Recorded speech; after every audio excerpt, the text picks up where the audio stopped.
তো সম্মানিত যে 4টি মাস, মিনহা আরবাআতুন হুরুম, আল্লাহ রাব্বুল আলামিন সূরাতুত তাওবা, কোরআন কারীমের সূরাতুত তাওবাতে সম্মানিত 4 মাসের আলোচনা করেছেন।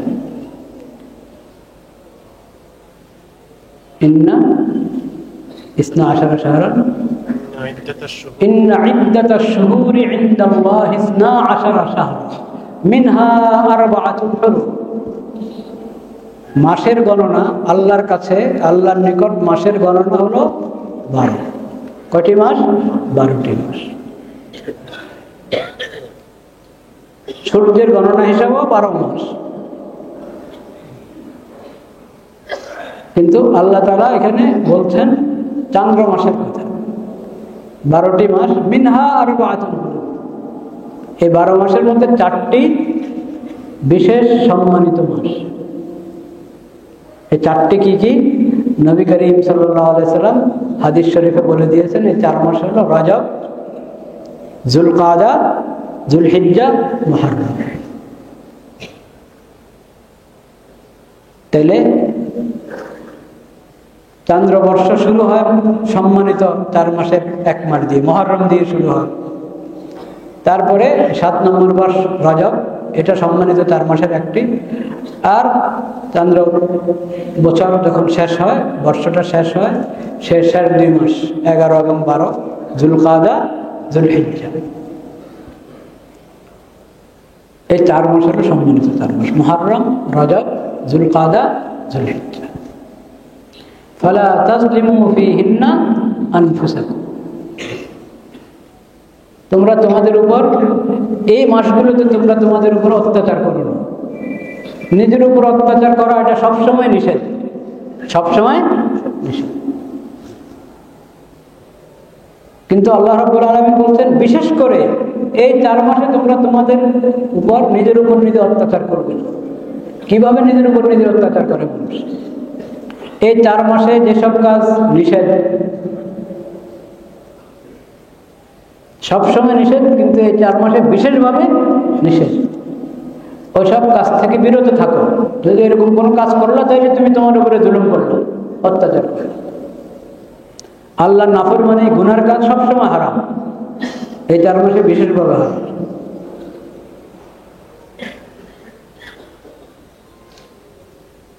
জুলুম, নির্যাতন,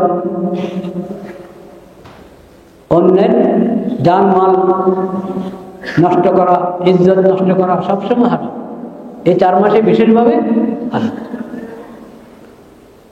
এসব কাজ সব জায়গায় হারাম। যেখানে আমি থাকি, যেখানে আমি অবস্থান করছি, সব জায়গায় হারাম।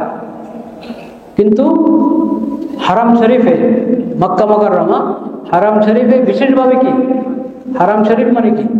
দেখেন, হারাম শরীফ আমরা বলতে অনেক সময় শুধু মসজিদে হারামকে মনে করি, মানে বাইতুল্লাহ শরীফের চারদিকে যে মসজিদটা, এটা মসজিদে হারাম, এটা তো হারাম শরীফের বিশেষ অংশ। কিন্তু এরপরও চারদিকে আরো বড় এলাকা নিয়ে হারামের এলাকা। জিদ্দা থেকে যখন মক্কা মুকাররমা দিকে আমরা যাই, একটা ইয়ে লাগানো আছে, ওখান থেকে হারাম শরীফ শুরু।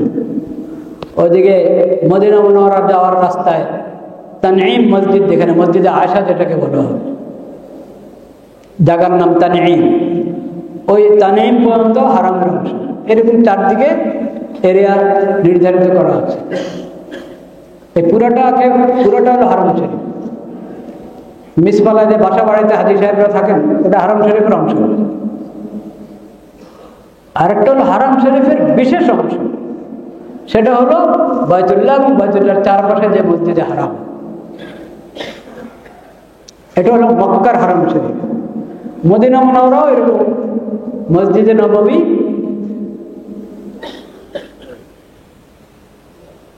এটা হারামের অংশ এবং এর অতিরিক্ত আরো মসজিদে নববীরও আরো চারপাশে এরকম একটা সীমানা আছে, ওটা হারাম শরীফ। বিশেষ করে মসজিদে নববী, দুইটা হারাম, মক্কার হারাম শরীফ, মদিনার হারাম শরীফ। ونستغفره ونؤمن به ونتوكل عليه ونعوذ بالله من شرور أنفسنا ومن سيئات أعمالنا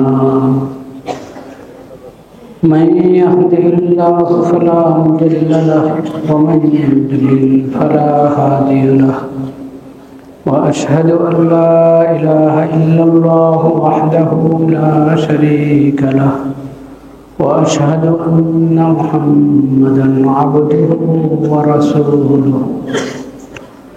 اللهم صل على سيدنا مولانا محمد النبي الأمي وعلى آله وصحبه وسلم تسليما أعوذ بالله من الشيطان الرجيم بسم الله الرحمن الرحيم وقل لعبادي يقولوا التي هي أحسن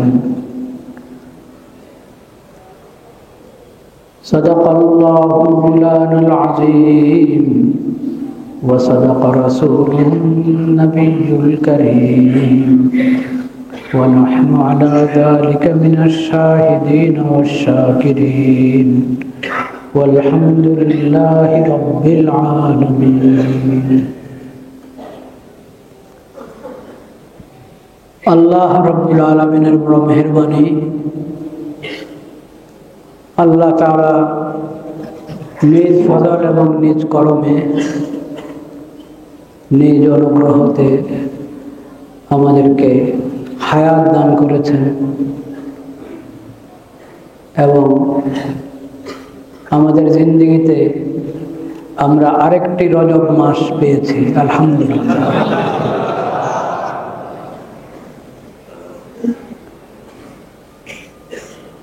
চান্দ্র মাস 12টি, এই 12 মাসের মধ্যে একটি মাস হলো রজব, মুহররম, সফর, রবিউল আউয়াল, আরবি উচ্চারণটা রবিউল আউয়াল। 4 নম্বর মাস হলো রবিউল আখির। যদি বিশুদ্ধ আরবি উচ্চারণটা বলতে চান আপনি, সেটা হলো রবিউল আখির। রবিউল সানি লেখা হয়, বলা হয়, কিন্তু এর চেয়ে আরো সুন্দর এবং যেটা ব্যাকরণ সম্মত, বেশি ব্যাকরণ সম্মত, সেটা হলো রবিউল আখির। জুমাদাল উলা, জুমাদিউল আউয়াল, এটা লেখাও হয়, কেউ হয়তো বলেন, যেহেতু নামটা আরবি, আরবি হিসাবে নাম জুমাদিউল আউয়াল না, জুমাদাল উলা। এরপরের মাস হলো জুমাদাল আখিরাহ। জুমাদাল উখরা বা জুমাদিউল আখির, ওটা পুরো ব্যাকরণ সম্মত, ভাষা সম্মত হয় না, জুমাদাল আখিরা। কিন্তু এগুলো আবার লড়াইয়ের বিষয় না, এটা বুঝতে হবে। কেউ রবিউল সানি বললো, আপনি বলবেন যে আপনি এরকম বললেন কেন? এটা বিবাদ বিসম্মতের বিষয় না, বললাম। ওটার যেহেতু আরবি ভাষা, নামগুলো আরবি ভাষায়, আপনি আরবি উচ্চারণটা জেনে রাখা দরকার, জানা থাকা ভালো। জুমাদাল আখিরা, রজব, শাবান, রমাদান, শাওয়াল, যুলকাআদাহ, যুলহিজ্জাহ, এই 12টি চান্দ্র মাস। এখন বাংলা আপনি যদি বলেন যে এগুলো, এই শব্দগুলোকে আমরা আমাদের বাংলা ভাষায় একটা উচ্চারণ আমরা ঠিক করে নিলাম, ঠিক আছে, কোনো গুনার বিষয় নয় ওটা। কিন্তু আমি বলছি শব্দগুলোর আরবি মাসের নামগুলো, এগুলো যেহেতু আরবি নাম, আরবি উচ্চারণটা কেমন হবে সেটা বললাম। তো এখন আমরা এটা কয় নম্বর মাস?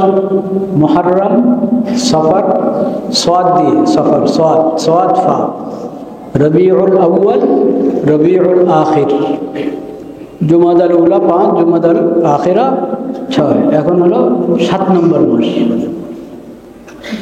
7 নম্বর চান্দ্র মাস রজব। রজবের সাথে মুরাজ্জাব শব্দ যুক্ত করে বলা হয় রজবুল মুরাজ্জাব, মানে সম্মানিত রজব মাস, কিন্তু মূল নামটা হলো রজব, রা জিম বা, রজব 6 নম্বর মাস, 7 নম্বর মাস, 7 নম্বর। শাবান 8, রমজান হলো 9। রজবের পরে শাবান, শাবানের পরে আসছে কি রমজান।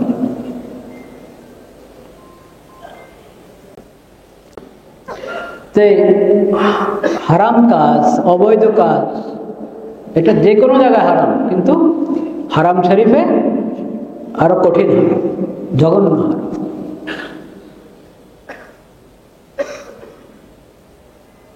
জুলুম, পাপ, অপরাধ, এটা সব জায়গায় অপরাধ, সব জায়গায় পাপ, সব জায়গায় জুলুম, হারাম, কবিরা গুনাহ, আল্লাহর অসন্তুষ্টি টেনে আনে, আল্লাহর গজব টেনে আনে। তো আল্লাহ রাব্বুল আলামিন আমাদেরকে সেই কথা স্মরণ করে দিচ্ছেন। এতে ফায়দা হলো 4 মাস যদি আমি প্রশিক্ষণ গ্রহণ করি, 4 মাস যদি নিজেকে নিয়ন্ত্রণে রাখার চেষ্টা করি, যে আল্লাহর যে মাসগুলোকে আল্লাহ সম্মানিত মাস হিসাবে ঘোষণা করেছেন। আবার রমজান মাস এই 4 মাসের বাইরে আরেকটা মাস নাকি সম্মানিত 4 মাস, এটার মধ্যে তো রমজান নাই। কেন? রমজান তো আলাদা করে সম্মানিত মাস। রমজান মুবারক আলাদা করে, ওটা আলাদা একটা সম্মানিত মাস, সব মাসের চেয়ে বেশি ফজিলতপূর্ণ এবং বরকত। তো 5 মাস যদি আমি অনুসরণ করি যে এই মাসগুলোর সম্মান আমি নষ্ট করবো না, এর বরকতে বাকি দিনগুলো, বছরের বাকি মাসগুলো, বাকি দিনগুলো ইনশাআল্লাহ সুন্দর কাটবে না? সুন্দর কাটবে। আল্লাহ তাআলা সেই তৌফিক আমাদেরকে দান করুন। কোন কোন বর্ণনায় রজব মাস আসলে একটি দোয়া পড়ার কথা আছে, আল্লাহুম্মা বারিক লানা ফি রজব ওয়া শাবান ওয়া বাল্লিগনা। হে আল্লাহ, আমাদেরকে রজব মাসে বরকত দান করেন, শাবান মাসে বরকত দান করেন, এবং আপনি মেহেরবানি করে আমাদেরকে রমজান পর্যন্ত পৌঁছায় দেন। আমাদের হায়াতে বরকত দান করেন, যাতে আমরা রমজান মাসটা পেয়ে যাই। তো রমজান মাস পাওয়ার মুমিন আশায় থাকে, আকাঙ্ক্ষায় থাকে, অপেক্ষায় থাকে যে কবে রমজান আসবে, কবে রমজান আসবে। কারণ রমজানটা বিশেষ মৌসুম, ইবাদতের, আল্লাহর নৈকট্য অর্জনের বিশেষ মৌসুম হলো রমাদান মুবারক।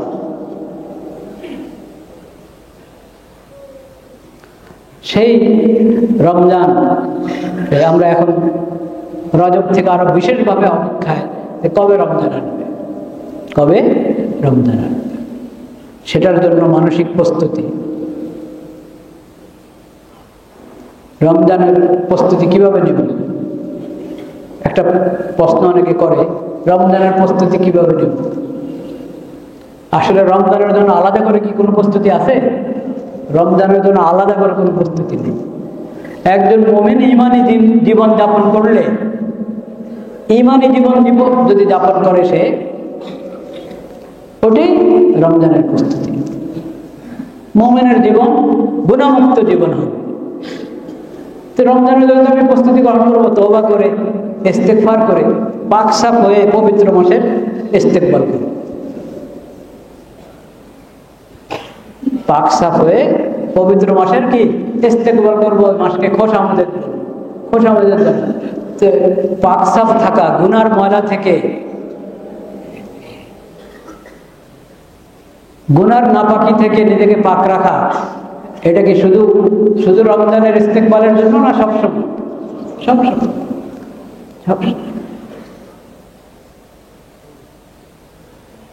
পান আহার হালাল হইতে হবে, বাসস্থান হালাল হইতে হবে, পোশাক হালাল হইতে হবে।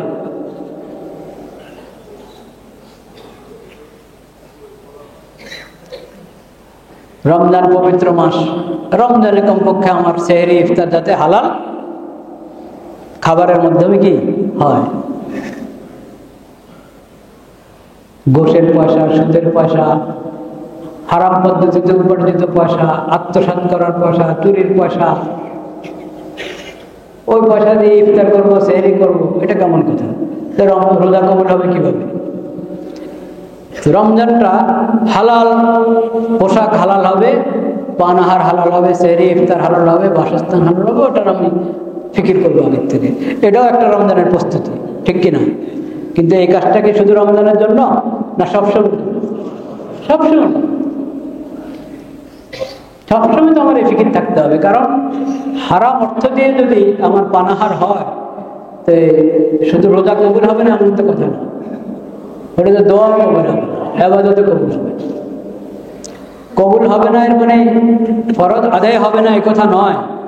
আবার এটা না বলি যে হারাম থেকে যখন এখন আমি বাঁচতে পারছি না, তাইলে এখন নামাজ পড়ি লাভ কি নামাজ না পড়ি, এটা বলি নাই কিন্তু, তাইলে আরো ডবল গুনাহ হবে। কারো খাবার দাবার এখনো সে হালাল অর্থ 16 আনা হালাল অর্থ করতে পারছে না, 10 আনা হালাল অর্থ করতে পারছে না, হারামের মিশ্রণ আছে। এজন্য যদি এই চিন্তা করে তাহলে আমি নামাজে না পড়ি, তাহলে আরো ডবল গুনাহ। নামাজ পড়েন, কিন্তু নামাজটা আল্লাহ দরবারে কবুল হওয়ার জন্য আমার পানাহার হালাল হওয়ার কি করে ফিকির করি, উদাসীন হয়ে না থাকি। কারণ আমি যদি ফিকির করি, চেষ্টা করি, তো আল্লাহ রাস্তা খুলে দিবেন। ওমান ইয়াত্তাকিল্লাহা ইয়াজআল লাহু মাখরাজা, কোরআন কারীমে সূরাতুত তালাক 28 নম্বর পারা। ওমান ইয়াত্তাকিল্লাহা ইয়াজআল লাহু মাখরাজা, আল্লাহ বলছেন যে তাকওয়া অবলম্বন করবে, আল্লাহকে ভয় করবে, সে তাকওয়ার জিন্দেগি অবলম্বন করতে চাচ্ছে, চেষ্টা করছে, ইয়াজআল লাহু মাখরাজা, আল্লাহ তার জন্য একটা রাস্তা খুলে দিবেন। তাহলে উদাসীন হয়ে থাকলে তো আমি সেই রাস্তা পাবো না। আমি যদি ফিকিরমান হই, চেষ্টা করি, ভাবি যে না আমাকে হালাল উপার্জনের রাস্তা বের করতে হবে, হারাম ত্যাগ করতে হবে, আমার উপার্জনের মধ্যে হারামের যতগুলো সূত্র আছে একটা একটা করে সব আমি বাদ দিব, এই নিয়ত করলে, হিম্মত করলে, চেষ্টা করলে, আল্লাহর ভয়ে তো আমি চেষ্টা করছি, আল্লাহর সামনে কি জবাব দিব আখিরাতে? আল্লাহর ফরজ ইবাদত আদায় করছি কিন্তু কবুল হচ্ছে না, কেমন কথা? সেজন্য আমি যখন আল্লাহকে ভয় করে হালালের দিকে আসতে চাচ্ছি, আল্লাহ তো ওয়াদা করেছেন ইয়াজআল লাহু মাখরাজা, ইয়াজআল লাহু মাখরাজা, আল্লাহ তোমার জন্য রাস্তা খুলে দেবে, সংকট দূর করে দেবে। তো আল্লাহর এই ওয়াদার উপর আমার আস্থা থাকতে হবে। কিন্তু এই ওয়াদা আমি পাবো যখন চেষ্টা করি, ফিকির করি, নিয়ত করি, হিম্মত করি। নিজেকে উদাসীন ছেড়ে দিলে কাজ হবে। তো রমজানের প্রস্তুতি বলতে যা তা সবসময়ের বিষয়। বিশেষ প্রস্তুতি যদি আপনি বলতে চান রমজানে, সেটা হলো আগে থেকে আপনি আপনার কাজ গুছিয়ে আনেন। অনেকের অনেক ব্যস্ততা থাকে, যত কাজ কাম ব্যস্ততা এগুলোকে গুছিয়ে আনেন, যাতে রমজানের ভাগে ব্যস্ততা কম থেকে কম থাকে। এমন নয় এত ব্যস্ত আমি রমজানে যে তারাবি মসজিদে জামাতের সাথে পড়তে পারছি না, বা এশার নামাজ জামাতে মসজিদে পড়ে তারাবি আলাদা ঘরে ভিন্ন জামাতের ব্যবস্থা, ভিন্ন জামাতে অফিসে ভিন্ন জামাত করলাম, সেটাও ঠিক আছে। সকলে সবাই সবাই মসজিদে তারাবি মসজিদে জামাতে শরীক হতে হবে এটা জরুরি না। এশার নামাজে মসজিদে শরীক হবে, তারাবির নামাজ ঘরে অফিসে যার যেখানে সুবিধা সেখানে যদি আলাদা জামাতের ব্যবস্থা করে তারাবির নামাজের জন্য ঠিক আছে। তা আমি 20 রাকাত তারাবির নামাজ জামাতের সাথে পড়তে পারি, আর যদি একবারে খতম তারাবি করতে পারি, তারাবিতে পুরো কোরআন কারীম শুনতে পারি আরো ভালো। ওটা যাতে সম্ভব হয় সেজন্য ব্যস্ততাগুলোকে আগ করে একটা রুটিন তৈরি করে নেওয়া। এবং রমজানে তেলাওয়াত, কোরআন কারীমের তেলাওয়াত, এটা 12 মাসের আমল। দৈনিকের আমল, দৈনিক তেলাওয়াত কিন্তু দৈনিকের আমল, এবং পরিমাণ যত বাড়াইতে পারি তত ভালো। কিন্তু রমজান যেহেতু এটা কোরআনের মাস, রমজানে তেলাওয়াতের পরিমাণ বাড়াইতে হবে। বাড়ানো ফরজ তা বলি নেই, বাড়ানো সুন্নত। অন্য সময়ের চেয়ে রমজানে তেলাওয়াতের পরিমাণ বাড়ানো সুন্নত, কিন্তু বিধান হিসাবে তো সুন্নত, ফজিলত হিসাবে, বরকত হিসাবে হ্যাঁ অনেক ঊর্ধ্বে, অনেক ঊর্ধ্বে, অনেক ঊর্ধ্বে। সবকিছু আল্লাহ ফরজ করে দেন নাই আমাদের সহজতার জন্য, আমাদের জন্য যেন কঠিন না হয় সেই জন্য সবকিছু ফরজ করে দেওয়া হয়নি। ফরজ, ওয়াজিব, সুন্নত, মুস্তাহাব, বিভিন্ন স্তর। এরা আল্লাহ আমাদের সহজের জন্য এরকম করেছেন, নাকি উদাসীন হওয়ার জন্য করেছেন? উদাসীন হওয়ার জন্য করেন, সহজতার জন্য করেছেন। তা আমি এই সহজতার জন্য আল্লাহ শুকর আদায় করবো, নাকি উদাসীন হব? হ্যাঁ, আল্লাহ শুকর আদায় করবো। আল্লাহ শুকর আদায় করে আল্লাহ ফরজ করেন না আমার সহজতার জন্য, আমি যদ্দূর সুযোগ পাই বেশি থেকে বেশি করার চেষ্টা করি, তাহলে না শুকর আদায় হবে।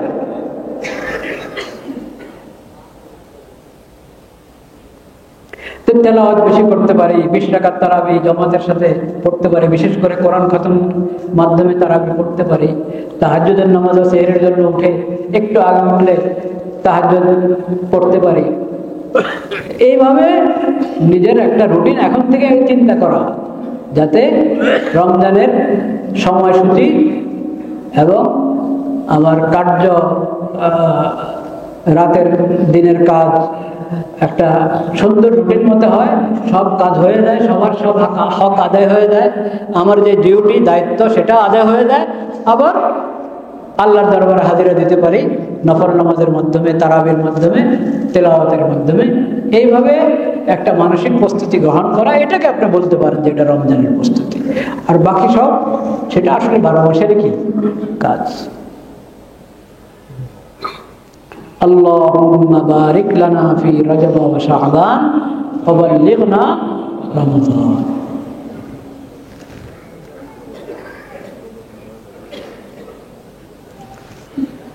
لا إله إلا الله، لا إله إلا الله، لا إله إلا الله، استغفر الله الذي لا إله إلا هو الحي القيوم.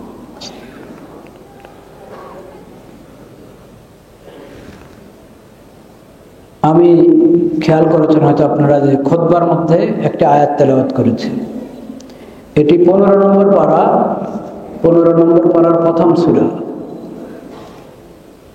সূরাতুল ইসরা। এটা ওই সূরার একটা নাম বললাম আমি, সূরাতুল ইসরা। লা ইলাহা ইল্লাল্লাহ, লা ইলাহা ইল্লাল্লাহ।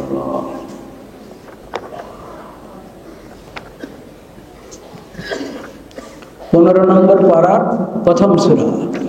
কত নম্বর সূরা? 17 নম্বর সূরা। 17 নম্বর সূরার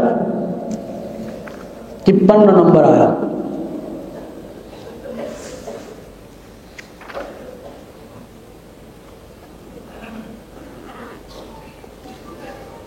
لا إله إلا الله، لا إله إلا الله، لا إله إلا الله। 17 নম্বর সূরার 53 নম্বর আয়াত। وقل لعبادي يقولوا التي هي أحسن إن الشيطان ينزغ بينهم إن الشيطان كان للإنسان عدوا مبينا।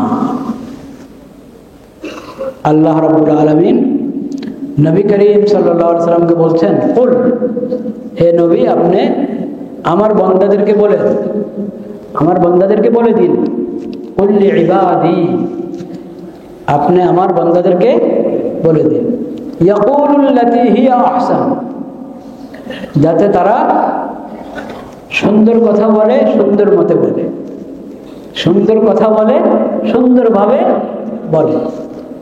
বাস দেখেন একটা বাক্য, হে নবী, আপনি আমার বান্দাদেরকে বলে দেন যাতে তারা সুন্দর বলে, সুন্দরভাবে বলে, সুন্দর কথা বলে, সুন্দরভাবে বলে। ইয়াকুলুল্লাতী হিয়া আহসান ইন্না শাইতানা ইয়ানজাগু বাইনাহুম। শয়তান কিন্তু তাদের পিছনে লেগে আছে। কিভাবে? দ্বন্দ্ব বাঁধাইতে পারে, বিবাদ সৃষ্টি করতে পারে, শয়তান লেগে আছে। ইন্না শাইতানা কানা লিল ইনসানি আদুওয়ান মুবিনা। শয়তান তো মানুষের স্পষ্ট শত্রু। শয়তান যাতে কোনো সুযোগ না পায়, ভালো কথা বলো, সুন্দর কথা বলো, সুন্দরভাবে বলো, যাতে শয়তান কোনো সুযোগ না নিতে পারে।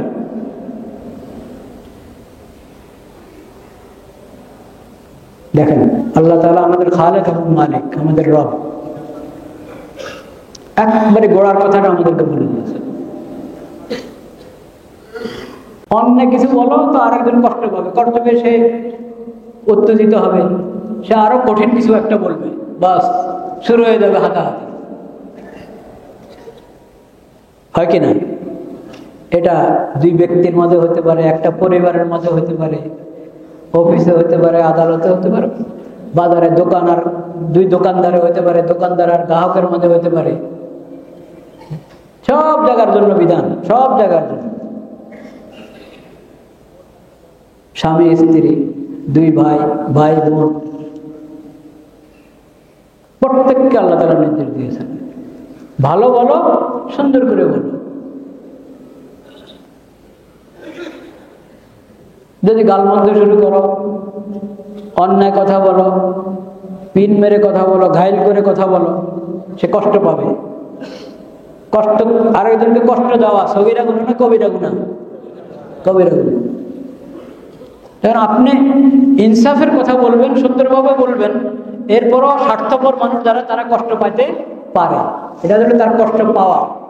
আমি দিই নাই, আমি ইনসাফের কথা বলেছি, ন্যায় সম্পন্ন কথা বলেছি, সুন্দর করে বলেছি, তারপরও একজন কষ্ট পাচ্ছে, সে এই কথাটাকে তার স্বার্থ বিরোধী মনে করছে, এই জন্য কষ্ট পাচ্ছে। এটার জন্য আল্লাহ আমাকে ধরবেন না, এটার জন্য ধরবেন না। আমি যদি অন্যায় বলছি বা কথা ঠিক বলছি, কিন্তু উপস্থাপন অন্যায়, আক্রমণাত্মক ভাবে বলছি, এটা কষ্ট পাচ্ছে, সে গুনাহ হবে আমার। আক্রমণাত্মক ভাবে বলা ঠিক না, ঘায়েল করে বলা ঠিক না, নসিহতের নিয়তে, কল্যাণকামিতার নিয়তে, খায়ের খাই যেটাকে বলি আমরা, নসিহা আরবিতে, খায়ের খাই, কল্যাণকামিতা, কল্যাণকামী হয়ে সুন্দরভাবে বলা, তাইলে আর আপত্তি নেই। এটা বলতে হবে, না বললে কিভাবে আমাদের সমাজ ঠিক হবে? সমাজ ঠিক হতে হলে প্রত্যেকের মধ্যেই এই মানসিকতা থাকতে হবে যে আমি ন্যায়ের কথা বলি, ইনসাফের কথা বলি, সৎ কাজের আদেশ দিই এবং অন্যায় থেকে বারণ করি, কিন্তু সেটা হবে মার্জিত ভাবে, সুন্দরভাবে, জুলুম করে নয়, আক্রমণাত্মক ভাবে নয়, ঘায়েল করে নয়, গালমন্দ করে নয়, তিলকে তাল বানিয়ে নয়। তো ওই কথাটা বলছে, সুন্দর বলো, সুন্দরভাবে বলো। তো এখন অসুন্দর বললে কি সমস্যা? অসুন্দর বললে সে কষ্ট পাবে, এক গুনাহ। আর যদি সে উত্তেজিত আরো কিছু বলে, সেটার আবার আমি প্রতিহত করতে গেলাম, এরপরে একবারে ঝগড়ায় রূপান্তরিত হলো, একবারে হাতাহাতিও শুরু হয়ে গেল। লা হাওলা ওয়ালা কুওয়াতা ইল্লা বিল্লাহ। এটা মুসলমানের কাজ। মুসলমানের কাজ হলো কত কত আদরের ভাষায়, মহব্বতের ভাষায় আল্লাহ বলছেন, হে নবী, আপনি আমার বান্দাদেরকে, ইবাদি, আমার বান্দাদেরকে বলে দিন, তারা যেন সুন্দর বলে, সুন্দরভাবে বলে। কারণও বলে দিয়েছেন, অসুন্দর বলতে গেলে বা অসুন্দর ভাবে বললে অন্য ব্যক্তি, যাকে বলা হচ্ছে, যাদের সামনে বলা হচ্ছে, তারা উত্তেজিত হতে পারে। উত্তেজিত হয়ে এটার প্রতিক্রিয়া যে ব্যক্ত করবে, সেটা আবার এই পক্ষে আবার উত্তর দিতে যাবে, তাইলে এটা অসুন্দর পরিস্থিতি সৃষ্টি হবে। এটা যেন না হয়, শয়তানকে সুযোগ দিবা না তোমরা। কারণ এইভাবে দূরত্ব বাড়তে থাকবে, পরে একজন আরেকজনের গীবত করবে, একজন আরেকজনের পুরো অপবাদ দিবে। এই বিধানটা যখন দুইজনের মাঝে কোনো বিষয় নিয়ে দ্বন্দ্ব আছে, মত পার্থক্য আছে, মতভেদ আছে, ওই ক্ষেত্রে এই বিধানের খেয়াল করা আরো বেশি জরুরি। এই বিধানের খেয়াল করা আরো বেশি জরুরি। দুজনের মধ্যে কোনো বিষয় নিয়ে বিবাদ বিসংবাদ হতে পারে, দ্বন্দ্ব হতে পারে, মত পার্থক্য হতে পারে, কিন্তু মত পার্থক্য হলেই, মতভেদ হলেই অশালীন আচরণ, অমার্জিত ভাষা, এটা ঠিক না। এমনকি মতভেদটা কঠিন আকারের যদি হয়, কঠিন আকারের, যে একজন গুমরাহির পথে চলে গেছে, গুমরাহি অর্থ বুঝি তো আমরা, গুমরাহি মানে পথহারা হয়ে যাওয়া, পথ মুসলিম কিন্তু ইসলামের যেই মূল রাস্তা, আহলে সুন্নাত ওয়াল জামাতের সঠিক রাস্তা, মাসলাক, আহলে সুন্নাত ওয়াল জামাতের মতপথ, এই রাস্তাটা সরে বেদাতের দিকে চলে গেছে। প্রত্যেক বেদাত গুমরাহি, প্রত্যেক বেদাত কি গুমরাহি। কারণ রাস্তা হলো সুন্নাত, রাস্তা হলো কি সুন্নাত। ওটা থেকে নতুন কোনো মতদর্শের দিকে যদি আমি চলে যাই, নতুন কোনো মতের দিকে চলে যাই যেটা সুন্নতের বিপরীত, নবী করিম সাল্লাল্লাহু আলাইহি ওয়াসাল্লাম যে রাস্তা আমাদেরকে রেখে গেছেন, অন্য রাস্তায় চলে গেলে এটা গুমরাহি। সেই গুমরাহি একবারে প্রকট আকার ধারণ করবে যদি ইসলামের গণ্ডি থেকে কি বের হয়ে যায়। যে ইসলামের গণ্ডি থেকে বের হয়ে গেছে, এত কঠিন গুমরাহ পথহারা ব্যক্তি, যে উল্টা পথে হাঁটতে হাঁটতে ইসলামের গণ্ডি থেকে কি বের হয়ে গেছে, সেও তো একজন মানুষ না? আমি তাকে যে দাওয়াত দিব, হকের দাওয়াত দিব, ইসলামের দাওয়াত দিব, যে তুমি ইসলামের দিকে ফিরে আসো, তুমি তো ইসলামের গণ্ডি থেকে বের হয়ে গেছো, তাকে যে আমি হকের দাওয়াত দিব, ইসলামের দাওয়াত দিব, ওটাও মার্জিত হতো, ওটাও কি মার্জিত হতো। তার ভ্রষ্টতা, তার ভ্রান্তি, তার কুফরি চিন্তাগুলো তার সামনে স্পষ্ট করার জন্য দালিলিক ভাবে আমি মজবুত আলোচনা করব, তাকে বোঝানোর চেষ্টা করব, কিন্তু আচরণ এবং উচ্চারণ মার্জিত হবে। তাহলে এখন যাদের গুমরাহি এত কঠিন না যে একবারে ইসলামের গণ্ডি থেকে বের হয়ে গেছে, কিন্তু অনেক বাতিল চিন্তা তার মধ্যে কি আছে, বক্র চিন্তা আছে, বিভিন্ন মুসলিম বিভিন্ন ফিরকার মধ্যে হয়ে থাকে, তাদের কোনো বিষয় যদি আমি সঠিক আহলে সুন্নাত ওয়াল জামাতের মাসলাক, আহলে সুন্নাত ওয়াল জামাতের মতপথের দিকে যদি তাদেরকে দাওয়াত দিতে চাই, সেই দাওয়াতটা কি হতে হবে? অবশ্যই মার্জিত হতে হবে। ওখানে যদি বললাম যে ইসলামের গণ্ডি থেকে বের হয়ে গেছে, তাকে দাওয়াত দিব মার্জিত ভাবে, তো যে মুসলিম কিন্তু আহলে সুন্নাতের রাস্তা হারিয়ে ফেলেছে, তাকে দাওয়াত দিব অমার্জিত না মার্জিত? মার্জিত ভাষায় দাওয়াত দিতে হবে। আক্রমণাত্মক কথা বলবো, ঘায়েল করে কথা বলবো, সে কষ্ট পায়, আঘাত পায়, এরকম কথা বলবো। এখন হকের দাওয়াত দিলেই যদি কষ্ট পায়, সেটা তো ওটা তার সীমাবদ্ধতা। এই জন্য আমি তারা হক কথা বলবো না, বলবো। কিছু লোক আছে হকের কথা শুনতেই পারে না, ইনসাফের কথা শুনতেই পারে না, বললেই রেগে যায়, ওটা তার সীমাবদ্ধতা, তার দোষ। কিন্তু আমি বলবো মার্জিত ভাবে, আমার আচরণের কারণে, আমার বলার ত্রুটির কারণে সে কষ্ট পায়, এমন যেন না।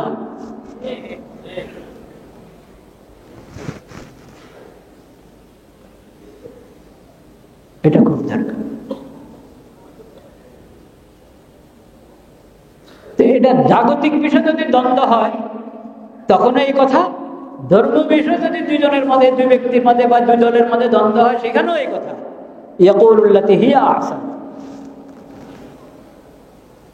সুন্দর করে বলো, হক কথা বলবো, সুন্দর করে বলবো, আর না হক তো বলবাই না, কথা বলবে হক, কিন্তু সেটাও সুন্দর করে বলবো, মার্জিত ভাষায়।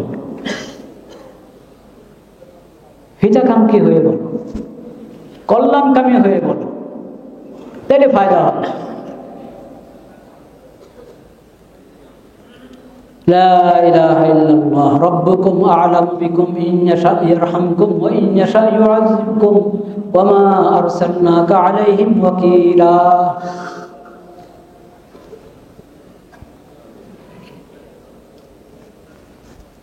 সূরাতুল ইসরার এই আয়াত 17 নম্বর সূরার 53 নম্বর আয়াত, এবং সূরাতুল আহজাব 22 পারা, সূরাতুল আহজাব সেখানেও একটা আয়াত বারবার শুনেন আপনারা, তেলাওয়াত করে থাকেন।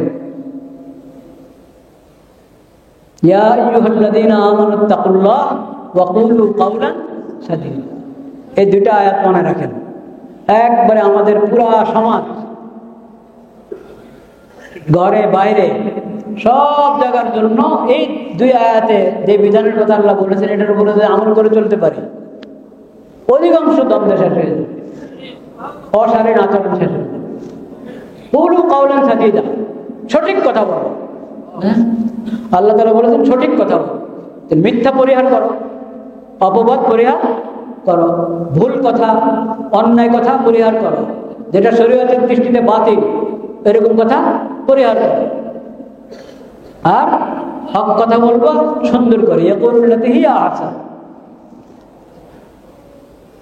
17 নম্বর সূরার 53 নম্বর আয়াত এবং সূরাতুল আহজাবের এই আয়াত ওয়াকুলু কাওলান সাদীদা। এখানে আমাদেরকে এমন বিধান আল্লাহ তাআলা দান করেছেন, এই বিধান যদি আমি আমার ঘরে, আমার প্রতিবেশীদের সঙ্গে, আমার অফিস আদালতে, বাজারে, আমি যেখানে আছি, যেখানে যেখানে আমরা দুইজন আছি বা একাধিক ব্যক্তি আছি, সেখানেই তো চাল চলন আচরণ উচ্চারণের প্রসঙ্গ আসবে না, তো সেটা মার্জিত হতে হবে। সেটা কি মার্জিত হবে। আল্লাহ তাআলা আমাদেরকে সেই তৌফিক দান করুন। শেষ কথা, রমজানে যদি আমি চাই বেশি বেশি তেলাওয়াত করতে, অথচ আমার তো দৈনিকই তেলাওয়াত করা দরকার। তেলাওয়াত করার আগে তেলাওয়াতটা শুদ্ধ করতে হবে কিনা, সহি শুদ্ধ তেলাওয়াত হতে হবে। অশুদ্ধ একবারে অক্ষর পরিবর্তন হয়ে যায়, কারণ আরবিতে এমন কিছু অক্ষর আছে এগুলো আমাদের বাংলা ভাষায় নাই। হা বাংলাতে নাই, দাদ বাংলাতে নাই, আইন বাংলাতে নাই, সদ বাংলাতে নাই। কিছু অক্ষর তো আছে ওটার কাছাকাছি কোনো অক্ষর নেই, আর কিছু আছে কাছাকাছি অক্ষর আছে কিন্তু পুরা অক্ষরের গুণগত উচ্চারণ ওটা আপনার খুব পাবেন না। এক দুটা হয়তো আছে, খুব কম, আর একবারই পার্থক্য কিন্তু বেশ কয়েকটা শব্দ আছে। এই জন্য আমাদেরকে কোরআন কারীমের সহি শুদ্ধ তেলাওয়াত শিখতে হবে। কোরআন কারীমের সহি শুদ্ধ তেলাওয়াত আল্লাহ তাআলা সেই তৌফিক দান করুন। যেই বয়স হোক, আমার বয়স যত বেশি হোক, আমি চলে যাব, যারা সহি শুদ্ধ তেলাওয়াত জানে তাদের কাছে গিয়ে অনুরোধ করবো আমাকে একটু শিখিয়ে দিন। একটা তো আছে একবারই খুব উন্নত মানের তেলাওয়াত শেখা, আমাকে এখানে খতিব বানিয়ে দেওয়া হয়েছে। আমি জানি আমার তেলাওয়াত আলহামদুলিল্লাহ নামাজ সহি হয়ে যাওয়ার মতো শুদ্ধ আছে আপনার, কিন্তু আমার তেলাওয়াত আরো শুদ্ধ হতে পারে, এবং আমি মস্ত করি দৈনিক। আমার এক ছাত্র, তার অনেক সুন্দর তেলাওয়াত, তার কাছে আমি মস্ত করি দৈনিক। মস্ত যত সুন্দর হয় তত ভালো, কিন্তু ন্যূনতম তেলাওয়াত অশুদ্ধ হয়ে যাবে, অক্ষর পরিবর্তন হয়ে যায়, অর্থ পরিবর্তন হয়ে যায়, এরকম অশুদ্ধ তেলাওয়াতে তো সওয়াব নেই। তো তেলাওয়াত সহি শুদ্ধ শেখার কি করতে হবে? চেষ্টা করতে হবে, যাতে রমজান আসতে আসতে শুদ্ধ হয়ে যায়, রমজানে বেশি বেশি তেলাওয়াত করতে পারে। রমজানে সুযোগ আগে করতে পারে না, রমজানে সুযোগ বের করে আগে তেলাওয়াত শুদ্ধ করুন। এটা চেষ্টা করি, সবাই নিয়ত করি ইনশাআল্লাহ। এখানে ব্যবস্থা মাঝে মধ্যে হয়, মাঝে মধ্যে এখানে তো তেলাওয়াত শেখানো হয়, কোরআন শেখানোর প্রশিক্ষণ হয় এখানে, এটাতে আমরা শরীক হই। আল্লাহ তাআলা সবাইকে তৌফিক দান করেন। ওয়া আখিরু দাওয়ানা আলহামদুলিল্লাহ।